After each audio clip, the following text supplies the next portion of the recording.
Bismillahirrahmanirrahim. Assalamu alaikum. In previous lecture we have discussed about in detail critical literature review. We have talked about various aspects of literature review, why we do it critically, why it is important to do literature review, how various sources of data can be searched, how we can get help from Boolean logic, what are the importance of keywords and terms and search terms, and how these simple things can change our way of thinking about retrieving literature and help us in reducing our time consumption as well as overburdening of information. This is one of the important aspects that we have to understand, that whenever we start searching on internet about a certain topic, we can find thousands and thousands of searches that can come up with just writing a single word. For example, if you write financial economics or let's say recruitment and skills in Google, you'll find maybe 20,000 searches. So that cannot help you to understand what is important for you, what is relevant for you, and how you can move further. So for that reason, you have to know the specific databases and sources from where you can have access to relevant material. Relevant does not mean that it can be only relevant to your research topic, but it must be relevant to the broader area of your research. So maybe relevant to marketing, maybe relevant to finance, maybe relevant to banking, microcredit, or any other thing that you are studying or researching on. But what is relevant mean here is that you don't lose or you might not get overburdened with the information. So you can use Boolean logic or link terms that can help you to narrow down your search to a particular specific search term or keyword. And this is how you can find literature that is of relevance to your topic of interest. This is one of the important aspects of when you start searching on internet. You have to answer few questions that we have discussed in our previous lecture, that you have to see whether you have access to databases or not, whether you know the sites or URL links of that databases or not. And if you know, you definitely know whether you have access to internet. And if you have access to internet, you will start searching using keywords and all. And then you try to save these websites in your profile or in your favorite links so that you can access them whenever you want to access them. And this is how you start conducting literature search. Just giving a glimpses or a summary of what we have studied in the whole chapter of literature review or critical literature review. There are two very important points. Number one, we have to understand then what is the objective of reviewing already empirically, qualitatively, quantitatively published material on the topic of your interest. You actually want to see that you don't want to repeat the research that has already been conducted by someone. Secondly, literature review gives you an idea what has already been done, where are pitfalls or drawbacks or criticism that you can have, and how your research can contribute to it. So these are two very important aspects of doing literature review. And then we kind of try to see how can we evaluate the contents of literature, what is the importance of critical nature of literature review, why we do analysis in this way and why not this way, how we can search various sources, that is primary, secondary and tertiary, and based on that what kind of keywords we can write and refine and how. This is an important aspect of your literature. This is an important aspect of your research methodology, literature review and critical literature review.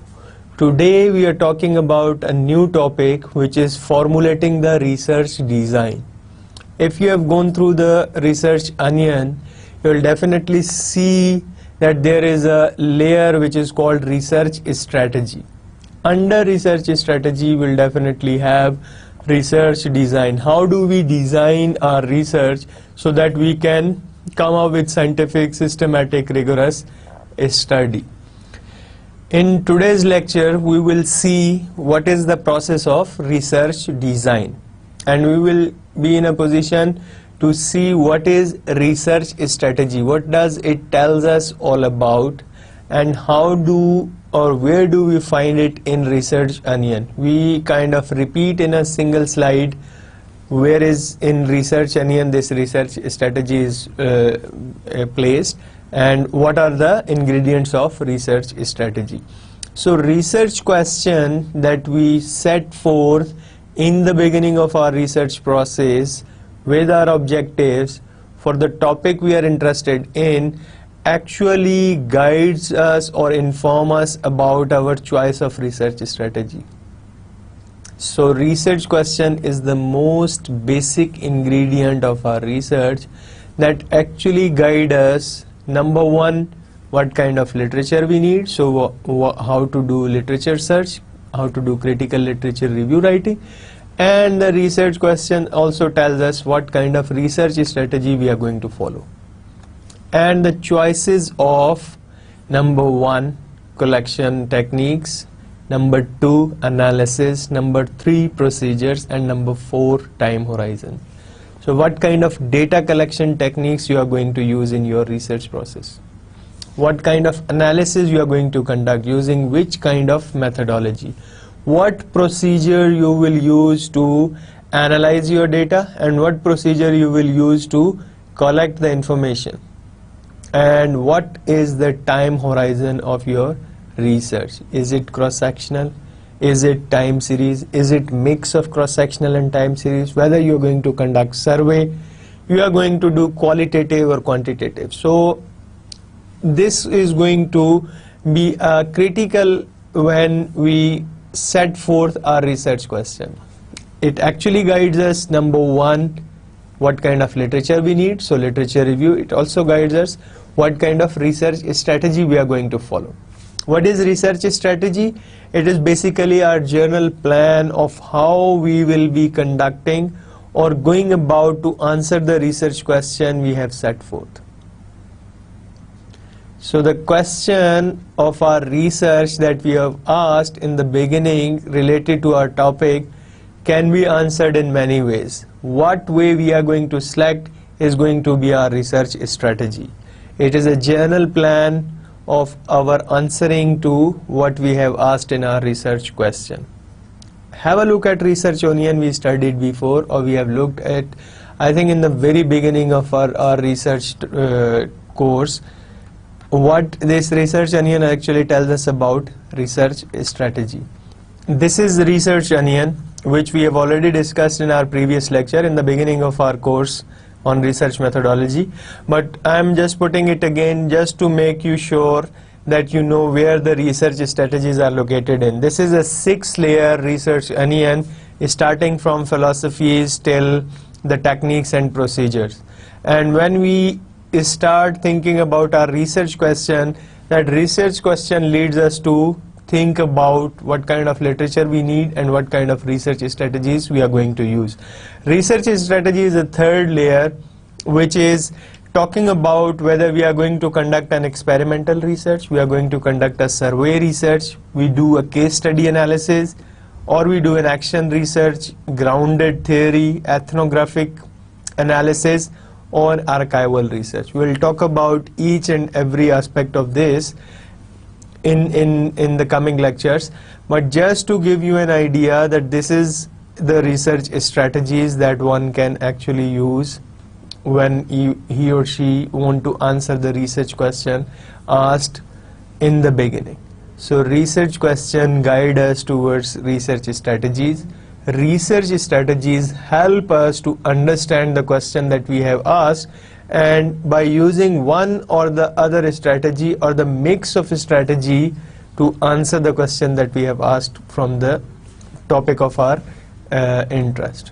So this is how we can use Research Onion for explaining our research choice of research strategy based on the topic of research and the question that we have asked. what a research design need. When we design a research, what do we actually need to design a research? Number one, objectives. Number two, what are the data sources? Number three, either is there any ethical issue and or constraints, and the valid reasons. Valid reasons for the choice of the research design. So objectives is basically the objectives that you set forth for your research inquiry, for the area of research you are working on. So you have to have a clear, concise research objectives that make sense not only for your topic of research but for yourself, so that you understand what are the objectives of your study. When you know the objectives of your study, you will be in a good position to design your research, because objectives, clear and concise objectives, are the need of research study. Data sources, you have to understand what data sources are available to answer or to clarify your aims and objectives of the study. Specific sources of data must be available and you can have access to it. Whether is there any ethical issue involved in your research or not.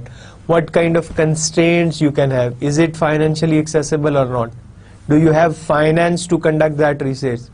Ethically, can you do research as a male researcher in a community where you have to access or you have to survey females? Whether you can have access to that female stakeholders or not. If you can have access to it, do you need to bring with you a female surveyor or not? For interviewing a political leader, for interviewing a board of governor of a firm, for interviewing a person who is involved in marketing, what kind of questions are ethical that you can ask and what kind of questions that you cannot ask. Business secrets are the things that you cannot ask easily. You have to go about, you have to go around. Like for example, in previous examples we have discussed that in certain societies it is polite to ask the monthly income, but in certain societies it is not polite to ask monthly income. So these are the things that you have to consider as constraint. Ethically, you have to tell your respondents if you are taking their photo, whether you are going to publish it or not, and whether they allow you to publish it or not. When you interview somebody, is that person, he or she, allowing you to show his name or identity or not? If that person is not allowing you to show his or her identity, you are ethically right if you follow what he or she has asked you. If you don't follow that, you become unethical in your research. That things must be avoided. You have to understand that privacy is very important when you are conducting people-to-people research. For example, in survey research, we see that we have to have a direct contact with the human beings. And if this is the case, we have to understand that we have to be ethically right. Valid reasons why you are using this kind of research design. What is the reason for doing that kind of research design? You have to understand again through your topic, the question that you have asked and the objectives you have set forth for your research area. So for designing a research, there is a need to be a clear and concise objective. You must be specifically specifically known about the data sources and their availability. You have to be ethically right and you know what are the constraints that can come in your way, and you have to have a valid reason or reasons for the choice of your research design. Why you have used that kind of research design. Classifications. How do we classify research purpose? What is the purpose of our research? Are we want to explore something? Do we want to explain something? We want to descriptively explore something? What are our research purposes? So it can be exploratory research, it can be explanatory research, and it can be descriptive research. So we will see what are these, why are these, and how we do that. Exploratory research are the valuable way of assessing phenomena in a new light. You ask question, why youth in Pakistan don't participate in political participation or don't vote for strengthening democracy. For example, this is one exploratory research where you see how youth thinks about the political process in Pakistan and why they are not participating in democratic process. Similarly, stock exchange functioning can be explored using one or the other way. How stock market in Pakistan is working. You are kind of exploring the functioning of a stock market. So this can be an exploratory research. It is a valuable way of assessing the phenomena in a new direction when you ask a question. It is particularly useful for clarifying understanding of a problem. When you have a simple problem like youth participation is not there in political process, so you want to ask yourself a question, why youth is not participating? And if you want to clarify for your own understanding this kind of research question, you are doing an exploratory research.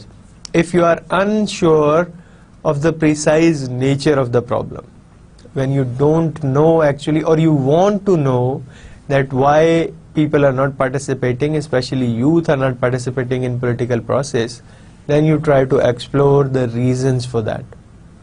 So this is basically exploratory research. Explanatory research is the research that studies, that establishes causal relationship between variables. For example, if you smoke cigarette, you got cancer. Is there a relationship between smoking and cancer? When you drink too much sugar, you might get diabetes. Is there any link between sugar consumption and diabetes? If you walk nicely, if you do exercise, you remain healthy. So this is the kind of relationships that you can explore. Whenever an economy opens more bank, have a strong stock market, have insurance companies that are working in an economy, economic growth is positively linked with these establishments. So how do financial development leads to economic development? So this is the kind of explanatory research where you want to explain one phenomena relative to another phenomena. The emphasis is on studying a situation or a problem in order to explain the relationship between them. That can be done through using three various ways: search of literature, interviewing experts, and focus group discussions. You can either search literature and see what literature is saying about the hypothesis you have developed, that you are thinking that whenever you have more stock market, strong stock market functioning, more banks working in an economy, might be economic activity is increasing. So you have a hypothesis that increased financial deepening or development leads to economic growth. Is there, this hypothesis can be done? What literature says? So you search literature. What experts say about it? You go and talk about expert. What is various experts can say or people are saying, so you do focus group discussion and understand your way. So whether financial crisis leads to stock markets exchanges or not, whether financial crisis leads to deepening of stock exchange crashes or it is stock market crash that leads to financial crisis, whether more developed financial markets leads to financial crisis or not. These kind of questions you want to answer through using literature search, interviewing experts, and focus group discussion with one or the other expert on that topic. So we have talked about exploratory research and explanatory research, and now we will see descriptive research or descriptive studies. The objective is to depict an accurate profile of person, events, or situation. How many women do work in banking sectors? How many men do work in banking sector? How many of these women are in private banks? How many of these men are in private banks? Which age of woman is working for what kind of category in banking job? So this is the kind of description that you describe based on the various profiles that you can have. It can be an extension or a piece of exploratory research. or a piece of explanatory research. So description can be explanatory or exploratory. It is necessary to have a clear picture of the phenomena on which you wish to collect the data prior to data collection. So before data collection, you have to have a clear picture of what you want to do, how you want to do. When you know the answer to these two questions, then you can do descriptive studies. They can be full-fledged paper research article that is descriptive, or this kind of study or research can be a part of a research paper where you just describe your data in simple statistics and then you do further analysis, maybe explanatory or exploratory. But descriptive can be a part of it or can be a whole research study. What is now research strategies? We have already seen in our research onion that research strategy is our general plan of conducting research based on the question that we have asked. So how can we answer that question? We have to understand that there are strategies that can be used to answer that question. Number one, you can do an experimental thing. Number two, you do survey research. You can do action research. You can do ethnographic studies. You can base your research on grounded theory. You can have case studies, examples that can help you to answer your research question, or you can have archival research. We will not go into the detail of this archival research. We will not be going into the detail of archival research because for your degree purposes, for your dissertation writing, one is not doing archival research, but it is when somebody is interested in looking at historical developments. For example, when India-Pakistan divided, how migration took place, who migrated and why, these kind of research you can only do when you look at the archival, the historical records that is available in various libraries in Pakistan and India. Same is the case with migration in 1971 when East and West became Pakistan and Bangladesh. So archival research can be historical development records and all that. So most of the people during their bachelor's or master's are not doing this kind of research, so we will not touch it in detail. But rest of the things, for example, experimental research, survey research, grounded theory, ethnographic research, action research, survey and experiment, we are going to discuss in little bit detail so that we understand what are these, how these can be used as research strategy to answer the question that you want to answer. And of course, case studies is one of the very important aspect. We will go into the detail of what is case study, how do we deal about it and all that.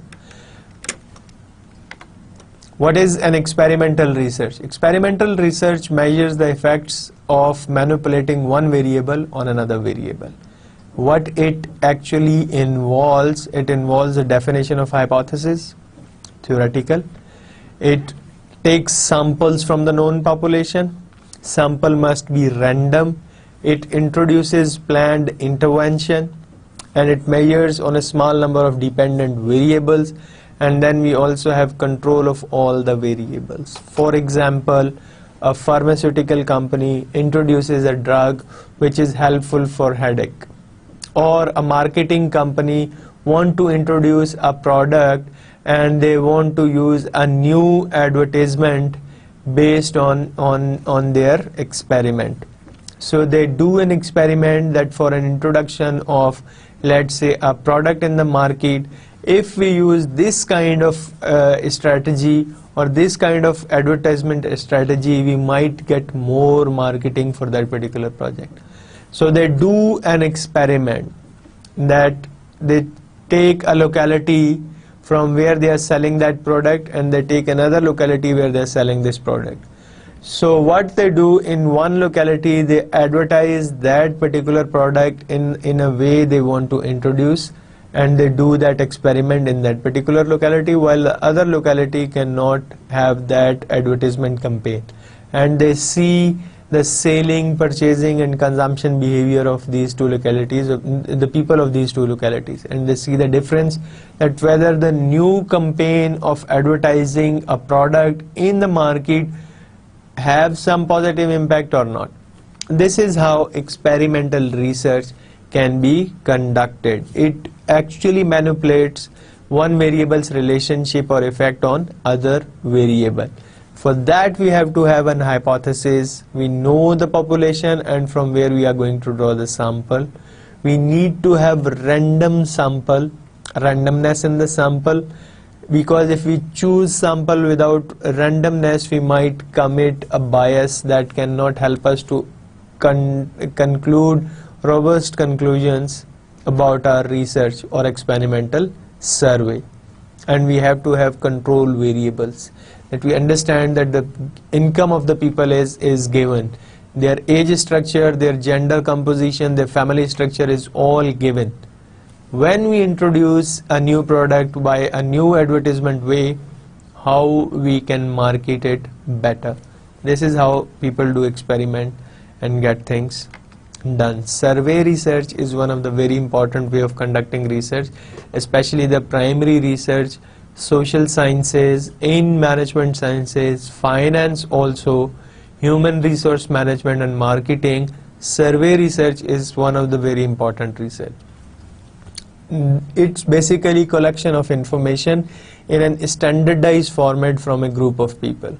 You structure a questionnaire or semi-structured questionnaire and then you go about asking people these questions.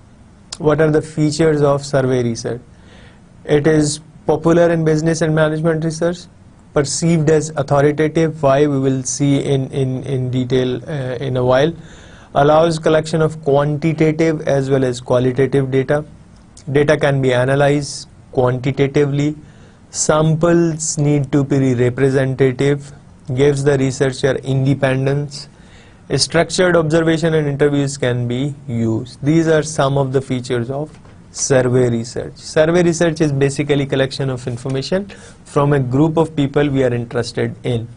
We want to know how is the rural poverty in Pakistan's particular district. So we go to the rural areas of that district, ask people, how do you earn, how do you eat, what kind of jobs you do, what is your monthly income, what is family size, how old are these kids, and all the things that we want to, and based on that we determine whether people are living in poverty or not. And same is the case with stock exchanges, same is the case with marketing firms, where we ask people, board of governors, what if we introduce this kind of incentive, how do people behave? So this is how we do survey research. Popular in business management. I have already explained that this is the kind of research which is very particularly focused and popular in both business and management research. Why or how it is perceived as authoritative? Because you always ask, how do you do that? Why do you do that? These kind of questions that you ask from people become authoritative, that you want to ask as in an authoritarian way, that why you are doing this, how you are doing this.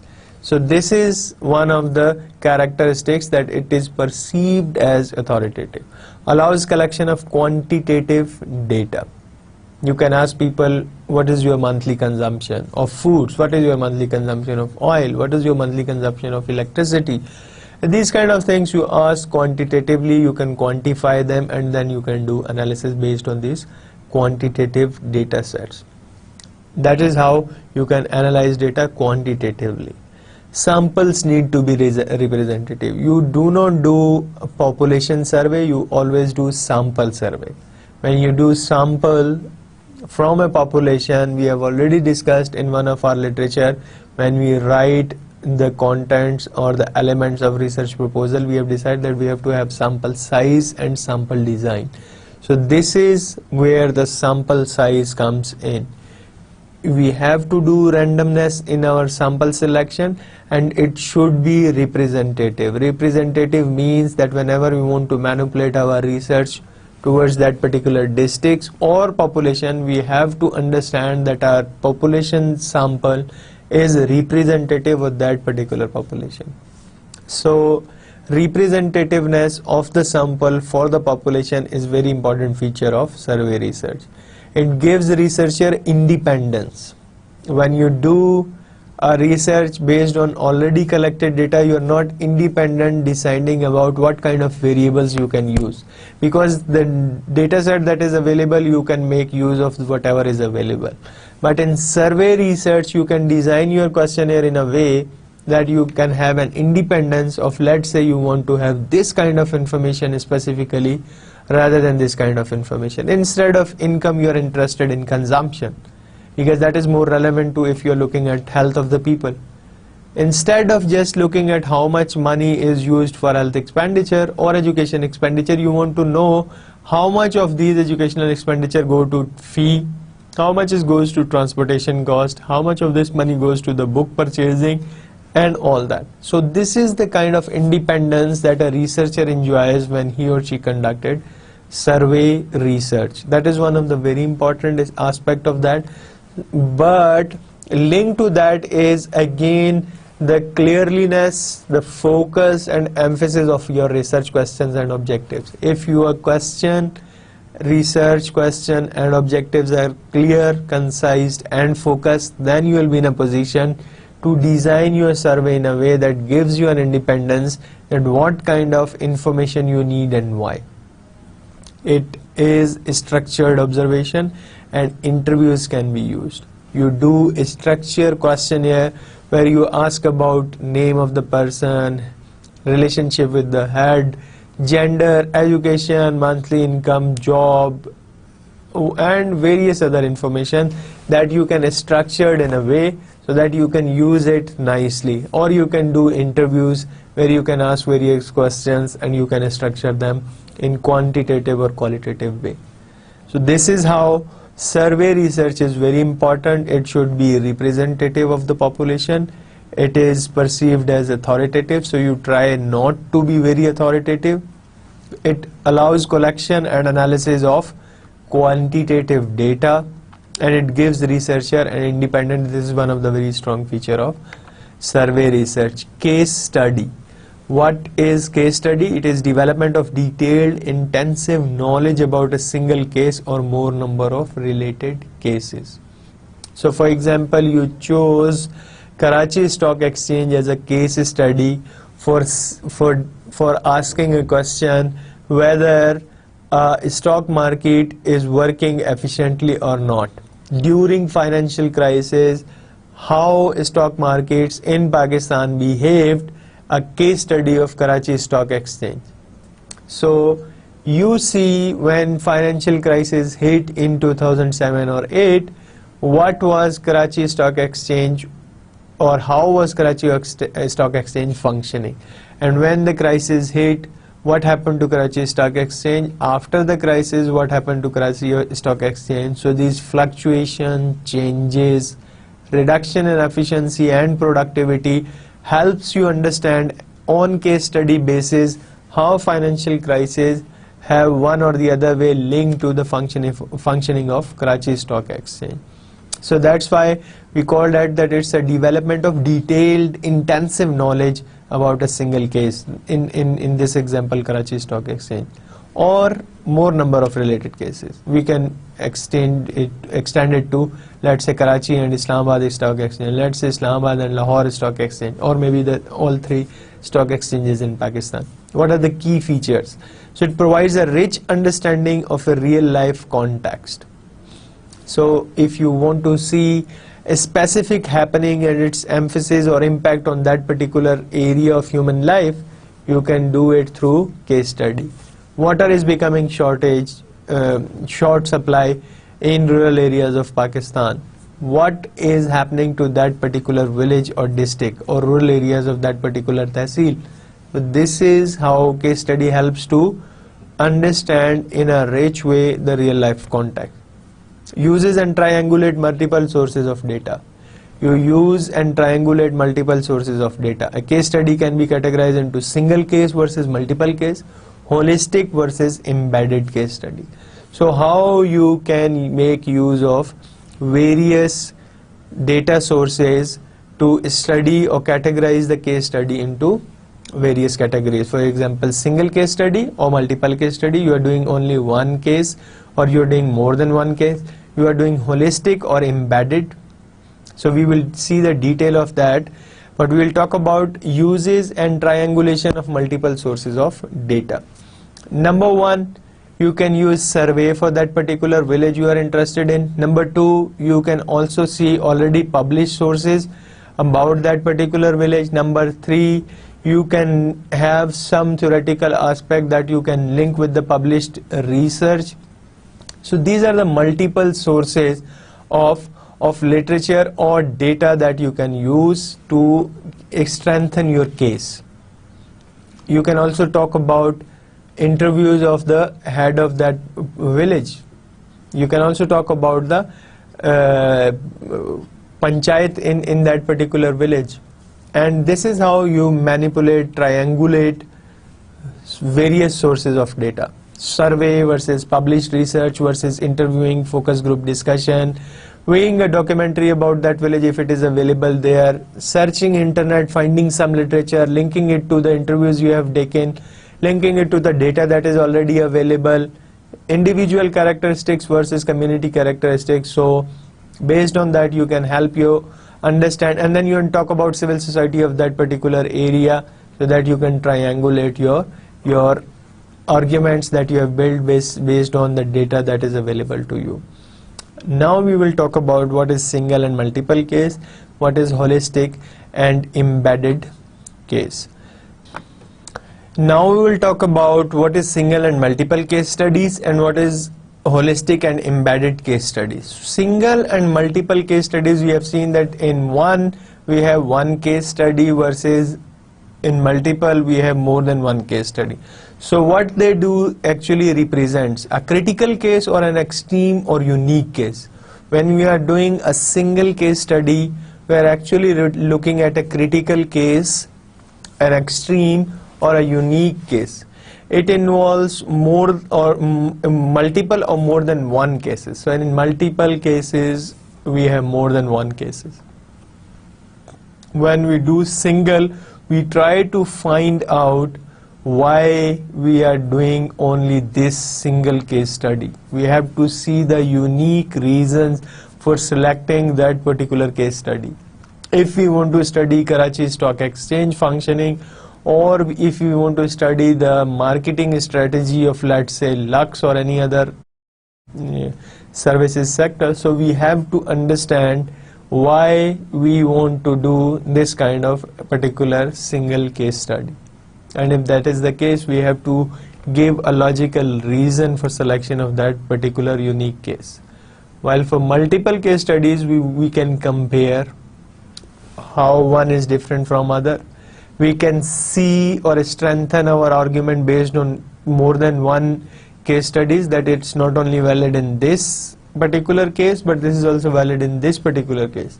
So comparing and contrasting is also a helpful tool that we can do and use while we are doing single and multiple case studies.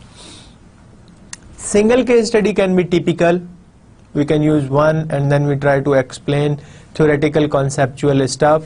We want to hypothesize something and answer using one case study, on opportunity to observe and analyze a phenomena that few have considered before.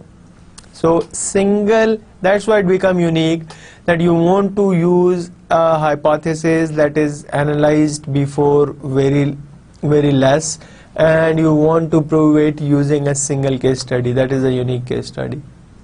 While the rationale in multiple case studies to establish whether the findings of the first case occur in other cases or not, and as a consequence they need to generalize from these findings. So single case study can have a specific hypothesis that we want to prove using that particular case study. But when we want to generalize something, we have to see whether it makes sense or not. We have a hypothesis which says that rural people do more vote. We take an example of a rural village where we have one constituency and we see how people have voted in 2008 election from that particular village. and we have seen that people of that particular villages relatively more in terms of percentage when they go for political participation. Let's say the national average, let's say the average of that province. For example, the average of that province is 53%, but the village people that go to voting, they might be around 52% or maybe 62%. So they are close to national or provincial average, or they are more than that. If this is the case, that become a unique single case study that says that rural people not only go, but from this village, more people than national or provincial average go for voting. So this is how a single case study can provide an opportunity to observe and analyze a phenomena that few have considered before. But we can also compare and contrast that is it true for all the villages or not. So we can take 3 or 4 more villages and do conduct the same analysis and see if all the villages are close to national or provincial average, or they are above or below, and how far above or below they are. So if they are above the national average, then we can generalize that normally rural people do more vote compared to what is a national average, that is they vote more from urban areas political participation, the people of urban areas political participation. Or if they are less than national average and their result is mixed, then we cannot generalize that rural areas people do more vote. So generalization can come up when we do more than one case studies, and that help us to understand the consequences and the cases that need to be generalized from our findings, whether we can generalize it or not. For generalization, we need more than one single or more than one case studies, but for uniqueness of formulating a hypothesis and answering it, we can do a single case study. Inevitably, an important aspect of using a single case is defining the actual case. So it can actually define the single case. For this reason, multiple case studies may be preferable to a single case study. So multiple case study is preferable to single case study because we can generalize the argument that we have. But in single case study, we cannot generalize the argument that we want to have. We can prove or disprove a hypothesis based on a single case study, but we cannot generalize it. It is only through multiple case studies that we are in a position to generalize some of the arguments that we have.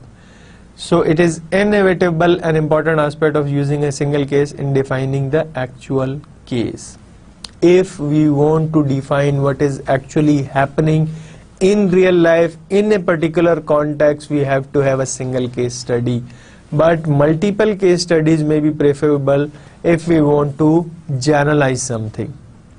If we want to see that people in Pakistan or in rural areas use more wheat than rice, rural areas people use more rice, then we can take a village as a single case study and try to see whether this hypothesis prevails or not, and we argue based on our case study whether this makes sense or not, whether this hypothesis is proved or disproved. And if we want to generalize this statement that in rural areas people eat more wheat than rice, and we have to do multiple case study to generalize it. So single case study helps us to identify unique cases, versus multiple case study help us to generalize our arguments. And in single case study, we study only one case or unique and or extreme case, while in multiple case studies we do more than one case studies where we want to try to analyze a phenomena and want to state in generalized way whether this hypothesis prevails or not. This is how we can use single versus multiple case study. This also help us determine whether we have time to do that, whether we have finances to do that, whether we have constraints or we are unconstrained. So if you are financially constrained, it is difficult for you to do multiple case studies. If you want to do dissertation for your masters, you may have 1 or 2 semesters available to you, and in that case it is difficult for you to analyze the data from more than one village or more than one case study. So you have to understand your time, financial and other resource constraint when you are doing the case study analysis. This is how research strategy help us design our way of conducting research, looking at the time availability, resources, financial and other, so that we can understand whether we can conduct this kind of a study or not. And this is how single and multiple case studies help us understand whether we are going for a unique or extreme case, or we are choosing 2-3 more cases to kind of generalize our hypothesis and arguments. We also want to see what is holistic and embedded case studies. So it refers to the unit of analysis. For example, we are talking about holistic case. For example, you may well have chosen to use an organization by which you have been employed or currently employed as your case. It is a holistic.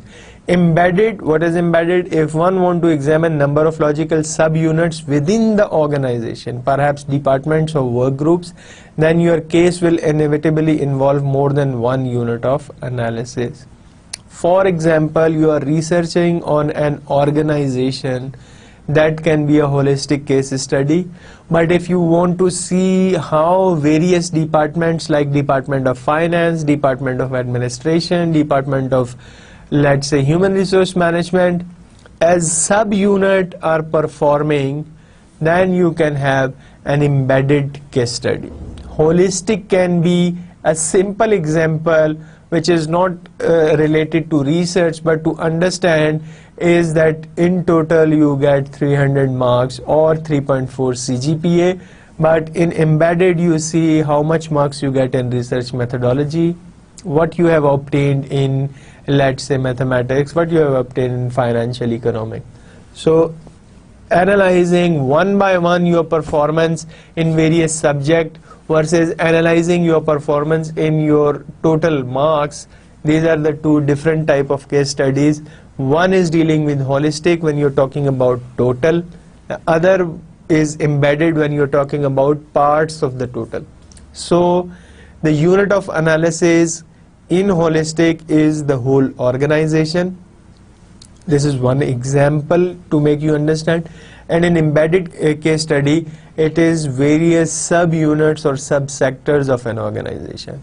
We'll again read that, for example, if you may have chosen an organization for which you are working or employed currently, can be a case of holistic analysis or holistic case study.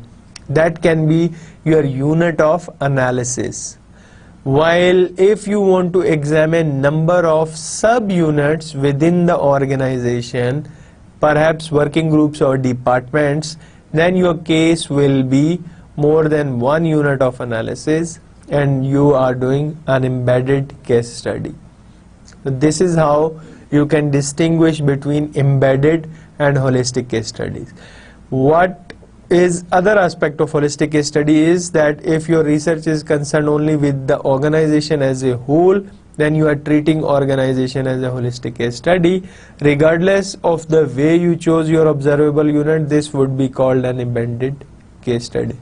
It does not depend how you choose various working groups, subgroups, subunits or departments. It becomes an embedded case study. Now we'll see how single versus multiple case, holistic versus embedded case are different. Single case is where you take a unique case study, an extreme case, you kind of try to hypothesize something and you want to prove it using that particular case study. You can have more than one case study in multiple cases. You want to prove, compare and contrast the same hypothesis, based on which you are in a better position to generalize in multiple case studies relative to single case studies. While in holistic and embedded, if your unit of analysis is an organization, for example, you are working for, then it is a holistic case study versus if you do subunit analysis of the same organization at department or working group level, then it become your embedded case study. You can have single case study mixed with holistic case study or embedded case study, and you can have multiple case study with holistic or embedded case study. So multiple case study with embedded case study can be mixed in a way that you can choose 3 organizations and you want to see how Department of Finance, Administration and Human Resource Management is working in these 3 organizations.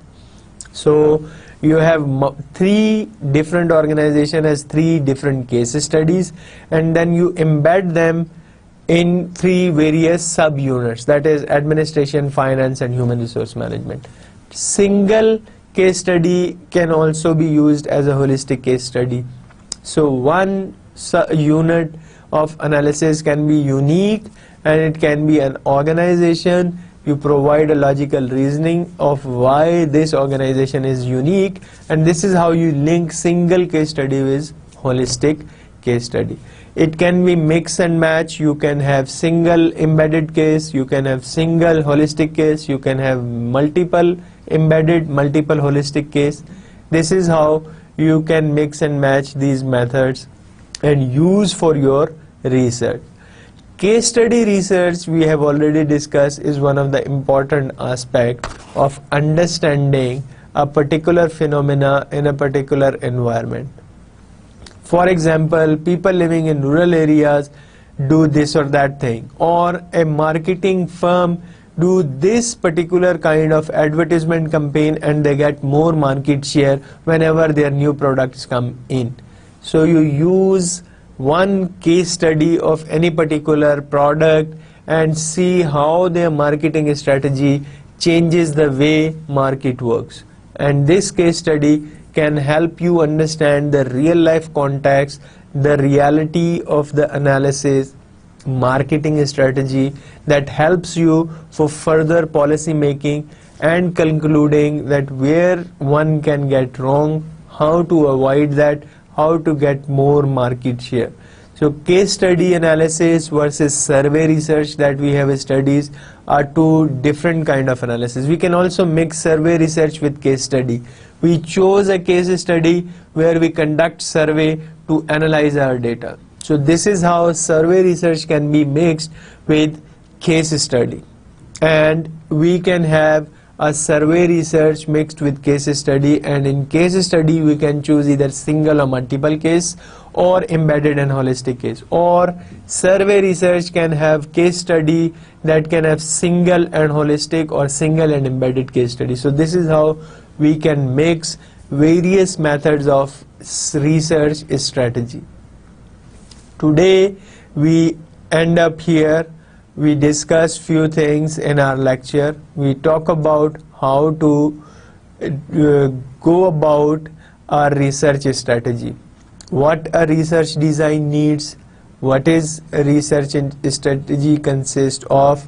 We have a look at research onion, and then we talk about one by one what are the various strategies that can be used. Experiment, case studies and survey research. We have discussed these 3. The next we will discuss in our next lecture. But to summarize today's lecture, we will be saying that it is important to understand what is our research strategy. That is basically the general plan of our research. If we understand the general plan of our research that we want to conduct to answer the question that we have asked.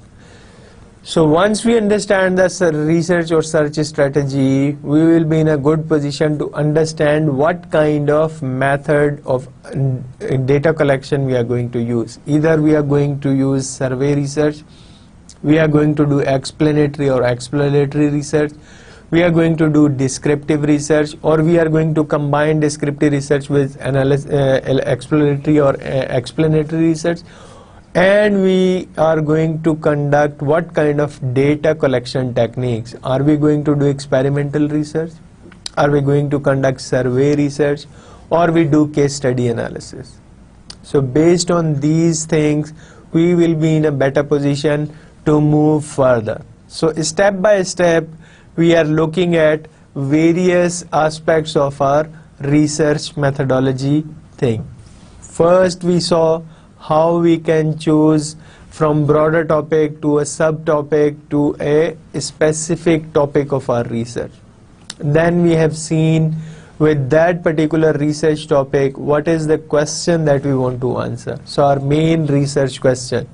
Once we define that, we went to answer some of the objectives that we want to set in.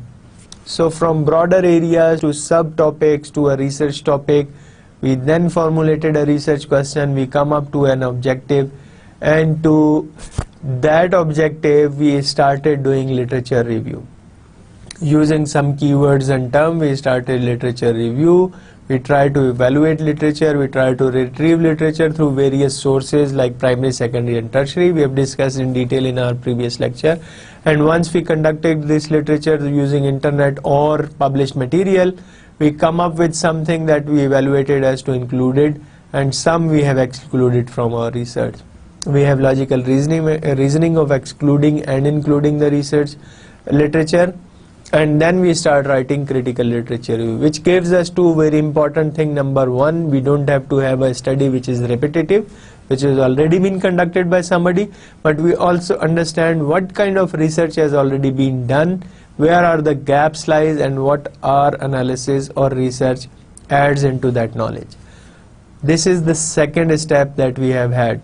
After defining our research topic, research question and objectives, we conduct literature review to find the existing gaps and where we can place our research study. Third is, how do we go further about when we want to answer the question that we have asked. We have already reviewed literature, we have found the gap, we want to place our study in one or the other gaps. Now how we can answer the third thing that we have to do is to research, to strategize our research. We use research strategy. What is research strategy? It is a general plan that we have to answer the research question we have asked. And that general plan tells us what kind of research we are doing. Is it explanatory or exploratory or descriptive? Or it is a mix of one of these two or mix of these three.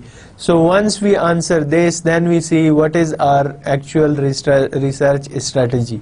We have seen few research strategies like experimental research, survey research, case study research, archival research, ethnographic studies, and things like that.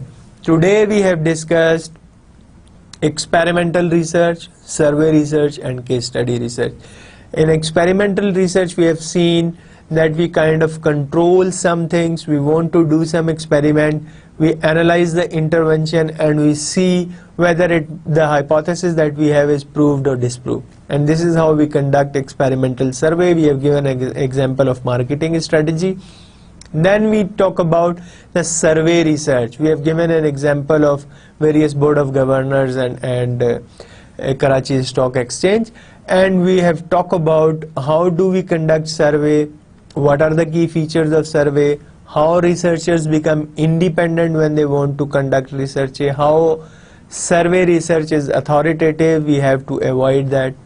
And we can have quantitative versus qualitative analysis in survey research. We are having as a researcher independence and leverage to ask the question that are of our interest, that can have some cutting edge research analysis and conclusion when you want to do survey research. And then we discuss about case studies. Case studies actually are helpful in determining the unique extreme phenomena that are happening in one or the other way in real life case, in real life scenarios. And we have seen that case studies can be single or multiple case study, holistic versus embedded case study.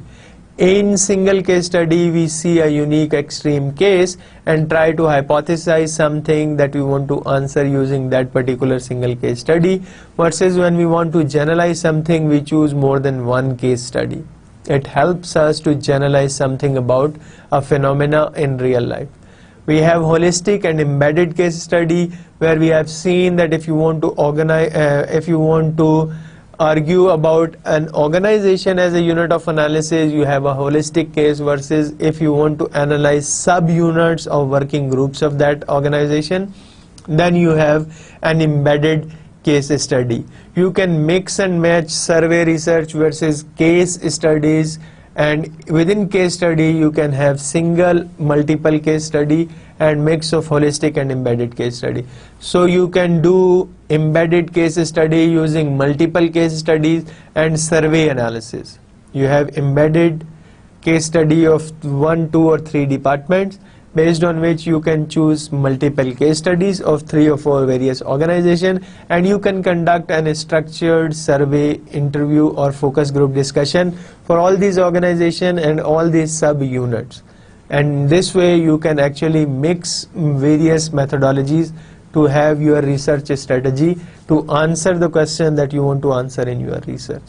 This is how you move step by step from your broader area to a research topic, from research topic to research questions and objectives, from there few refined key terms and keywords, and there you use literature which can help you to find gaps and place your study and addition that you made as new knowledge in the area of research you are working on, and then that also helps you to strategize your research. And you have various ways and means to do that. And then you have various search strategies, experimental, survey, case studies, or whatever that you want that fits into your objectives. And then you can know how you can conduct this or that kind of research, like survey or case study, and why you are interested in doing that. If you are in a position to answer step by step these things, you are in a good position to answer your research question that you have asked. And why we are focusing on research question and objective, this is the first and very important aspect of your research. If you are clear, concise and focused on your research questions and objective, you will be in a good position to answer various things that you have in your mind. Using one or the other tool, data analysis, methodology, research, search strategy, research design, you will be in a good position to answer your research question. We'll stop here today. I hope I have summarized almost every single lecture we have had in few words, and also today's lecture that we had.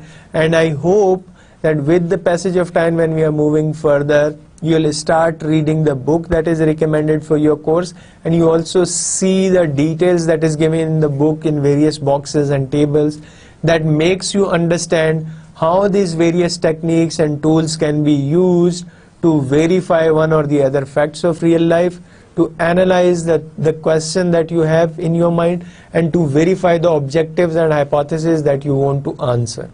So this is the basic idea behind the research and research methodology coursework, and you have to understand each and every aspect of research one by one, scientifically, systematically, and you have to conduct it rigorously so that you can learn these things very intensively.